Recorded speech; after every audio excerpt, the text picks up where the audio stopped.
ఈ ప్రాంతంలో ఉన్నటువంటి నిరుద్యోగ యువతీ యువకుల కోసం ఉపాధి అవకాశాలు చూపించడానికి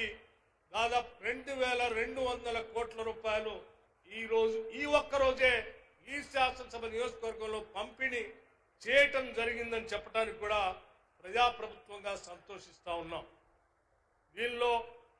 ఇప్పుడే సీతక్క గారు చెప్పినట్టు 1000 కోట్ల పైబడి ఈ ప్రాంతంలో ఉన్నటువంటి సెల్ఫ్ హెల్ప్ గ్రూప్స్ కంటే డ్వాక్రా సంఘాల సభ్యులకి వడ్డీ లేని రుణాలుగా ఇవ్వటం జరిగింది. మిగతా 1002 కోట్ల రూపాయలు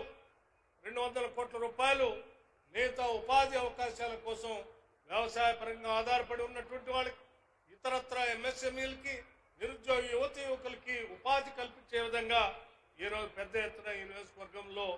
పంపిణీ చేయడం జరిగింది. దీంతో పాటు ఒక గొప్ప కార్యక్రమానికి కూడా ఈ వనపర్తి శాసనసభ నియోజకవర్గం నుంచి ఇందిరమ్మ ప్రభుత్వం మొదలుపెట్టిందని చెప్పడానికి కూడా చాలా గర్విస్తా ఉన్నాం, సంతోషిస్తా ఉన్నాం కూడా.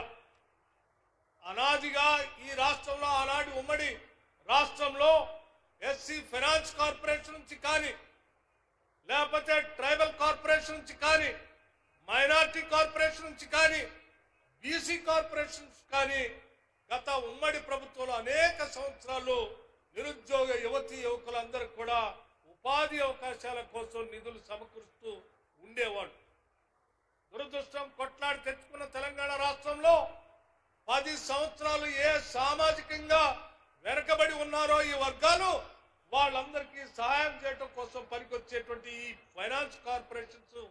అన్నింటినీ కూడా నిర్వీర్యం చేసి ఏ ఒక్కళ్ళకు కూడా 10 సంవత్సరాలు ఈ కార్పొరేషన్ ద్వారా రుణాలు ఇచ్చినటువంటి పరిస్థితి లేకుండా పోయింది. గౌరవ ముఖ్యమంత్రి గారు ఈ మంత్రి మండలి మొత్తం ఆలోచన చేసి ఆనాటి కాంగ్రెస్ ప్రభుత్వాలు ఇందిరమ్మ రాజ్యం ఆలోచనతో ఎస్సీ ఎస్టీ సప్లాన్ తీసుకొచ్చిన చట్టాన్ని అమలు చేయటమే కాకుండా మైనార్టీ కార్పొరేషన్ ద్వారా అట్లాగే బీసీ కార్పొరేషన్ ద్వారా కూడా నిరుద్యోగ యువతీ యువకులకి ఉపాధి అవకాశాలు కల్పించడానికి ఈ ప్రభుత్వం పనిచేయాలని చెప్పి ఆలోచన చేసి ఈ రోజు నుంచే రాష్ట్ర వ్యాప్తంగా ఈ కార్పొరేషన్ ద్వారా ఈ రాష్ట్రంలో ఉన్నటువంటి నిరుద్యోగ యువతీ యువకుల కోసం దాదాపు 6000 కోట్ల రూపాయలు సెల్ఫ్ ఎంప్లాయ్మెంట్ కింద పంపిణీ చేసేటువంటి కార్యక్రమాన్ని ఈ వనపర్తి శాసనసభ నియోజకవర్గం నుంచే ఈ రోజు ప్రారంభించాం 10 సంవత్సరాల తర్వాత అని చెప్పి ఈ సందర్భంగా మీ అందరికీ మనవి చేస్తా ఉన్నాం. మిత్రులారా, ఆలోచన చేయండి. ఈ సమాజంలో అత్యంత వెనుకబడి ఉన్నటువంటి బలహీన వర్గాల గురించి కానీ దళితుల గురించి కానీ మైనార్టీల గురించి కానీ లేకపోతే ఇతరత్ర వెనుకబడిన వర్గాల గురించి కానీ 10 సంవత్సరం ఆలోచన చేయనటువంటి ఆనాటి ప్రభుత్వాలు గాలికి వదిలేస్తే ఈరోజు ఈ ముఖ్యమంత్రి మంత్రి మండలి మొత్తం కూడా ఒక ఆలోచన చేసి ఈ రాష్ట్రంలో ఉన్నటువంటి ప్రజానీకం ఎంతో ఆశించి రాష్ట్రాన్ని కొట్లాడి తెచ్చుకున్నారు. వారి కోరికలు తీర్చడమే మనం అందరి ముందు ఉన్నటువంటి ప్రధానమైనటువంటి బాధ్యత అని చెప్పి అనేక ఇబ్బందులు ఉన్నప్పటికీ గత టీఆర్ఎస్ ప్రభుత్వం దాదాపు 8 లక్షల కోట్ల అప్పు చేసి ఈ రాష్ట్రం మీద భారం వేసి పంపించినప్పటికి కూడా ఆ భారాన్ని మోస్తూనే ఈ ప్రజలకు మేలు చేయాలనేటువంటి ఆలోచనతో ఈరోజు ఈ కార్యక్రమాన్ని తీసుకొని ముందుకు పోతా ఉన్నాం. ఇది డెఫినెట్ గా ఈ ప్రత్యేక తెలంగాణ రాష్ట్రంలో చరిత్రలో సువర్ణ అక్షరాలతో లిఖించదగబడినటువంటి రోజుగా నేను ఈ సందర్భంగా మీ అందరికీ మనవి చేస్తా ఉన్నాం. ఎస్సీ ఎస్టీ సప్లాన్ చేసుకొచ్చిన తర్వాత మొట్టమొదటిసారి ఇన్ని వేల కోట్ల రూపాయలతో పంపిణీ చేసే కార్యక్రమాన్ని ఈరోజు మన ప్రభుత్వం, ప్రజల ప్రభుత్వం, ఇందిరమ్మ ప్రభుత్వం మొదలుపెట్టి ముందుకు పోతూ ఈరోజు శాంపిల్ గా ఈ నియోజకవర్గంలో ప్రతి కార్పొరేషన్ నుంచి కొద్దిమందికి చెక్కులు పంపిణీ చేసిన కార్యక్రమం కూడా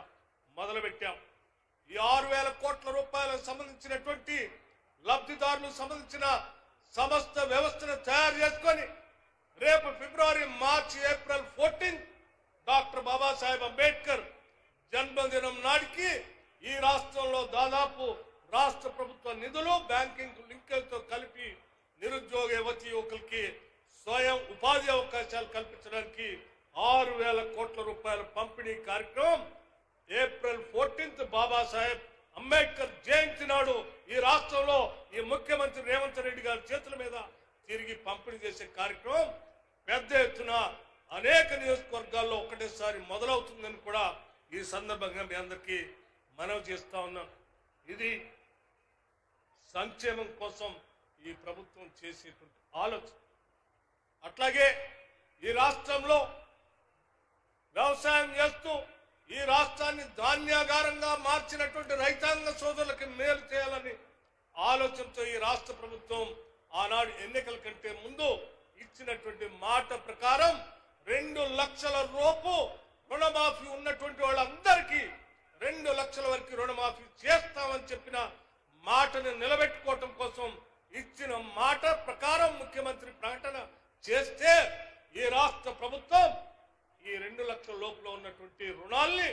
దాదాపు 22,000 కోట్ల రూపాయల్ని కేవలం 3 నెలల్లో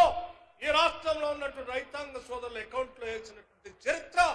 ఈ ప్రభుత్వాలు. అంతేకాదు గత ప్రభుత్వాలు రైతు బంధు అని చెప్తూ ముఖ్యంగా టిఆర్ఎస్ పార్టీకి సంబంధించిన నాయకత్వం ఈరోజు మొసలి కన్నీరు గారుస్తూ మాట్లాడుతూ ఉన్నారు. అటు కేటీఆర్ కానీ